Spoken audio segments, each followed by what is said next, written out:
Segue o conteúdo transformado em texto corrido, contínuo, didático e adequado para leitura em voz, sem símbolos que atrapalhem a audição.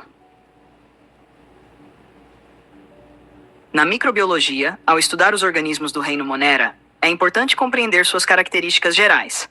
Esses organismos são classificados como procariontes, ou seja, não possuem carioteca, que é a membrana que envolve o núcleo nas células eucariontes. Apesar de não possuírem núcleo organizado, eles apresentam um material genético disperso no citoplasma e são capazes de realizar síntese proteica, pois possuem ribossomos. Dessa forma, a característica comum a todos os indivíduos do reino Monera é a ausência de carioteca associada à capacidade de síntese de proteínas. Não é correto afirmar que todos possuem clorofila, pois isso ocorre apenas em alguns grupos, como as cianobactérias. Também não é correto dizer que são incapazes de síntese proteica ou que são parasitas exclusivos. Além disso, possuem tanto DNA quanto RNA e apresentam membrana plasmática. Outro marco importante na microbiologia foi a refutação da teoria da geração espontânea por Louis Pasteur.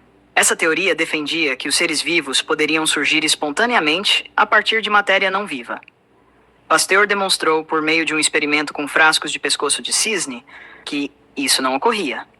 Ele colocou caldo nutritivo nesses frascos e os aqueceu para eliminar micro-organismos. O formato do pescoço permitia a entrada de ar, mas impedia a entrada de partículas contaminantes. Enquanto o frasco permanecia intacto, não havia crescimento microbiano. Porém, ao quebrar o pescoço do frasco, permitindo a entrada de micro-organismos do ambiente, ocorria contaminação.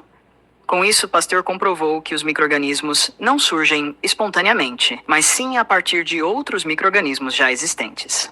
Ao comparar células procariontes e eucariontes, algumas diferenças são fundamentais. As células procariontes, como as bactérias, não possuem núcleo verdadeiro nem organelas membranosas.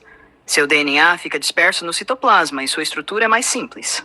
Já as células eucariontes possuem núcleo delimitado por membrana e diversas organelas, como mitocôndrias e retículo endoplasmático, sendo estruturalmente mais complexas. Além disso, as células eucariontes costumam ser maiores e apresentam maior grau de organização interna. No laboratório, para o crescimento de micro-organismos, utilizam-se os chamados meios de cultura. Um meio de cultura é qualquer material preparado com nutrientes adequados para permitir o crescimento de bactérias em condições controladas. Esses meios podem ser classificados de diferentes formas. Os meios seletivos são aqueles que permitem o crescimento de determinados micro-organismos, enquanto inibem outros. Os meios diferenciais permitem distinguir diferentes tipos de micro-organismos com base em características metabólicas. Já os meios enriquecidos são aqueles que possuem nutrientes adicionais para favorecer o crescimento de micro-organismos mais exigentes. A glicólise é uma via metabólica fundamental, cujo objetivo é a obtenção de energia na forma de ATP.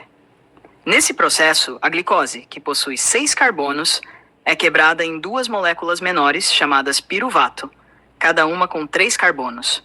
Esse processo ocorre no citoplasma e é essencial para o metabolismo energético dos micro-organismos.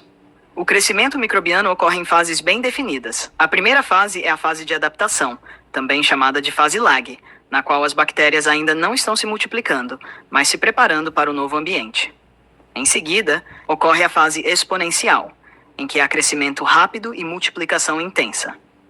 Depois vem a fase estacionária, na qual o número de células que se multiplicam é igual ao número de células que morrem, devido à limitação de nutrientes e acúmulo de resíduos. Por fim, ocorre a fase de declínio ou morte, em que o número de células mortas supera o de células novas.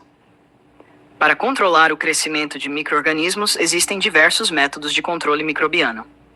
Um exemplo é a esterilização por calor, como o uso de autoclave, que utiliza vapor sob pressão para eliminar todos os micro-organismos.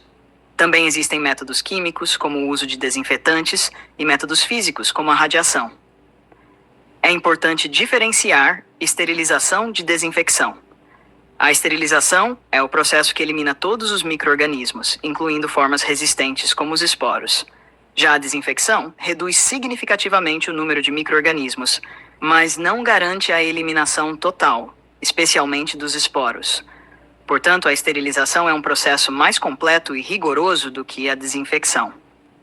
Ao compreender esses conceitos, fica claro que a microbiologia envolve não apenas a identificação dos micro-organismos, mas também o entendimento de suas características estruturais, formas de crescimento, metabolismo e formas de controle, sendo esses conhecimentos fundamentais para a prática clínica e para a prevenção de doenças.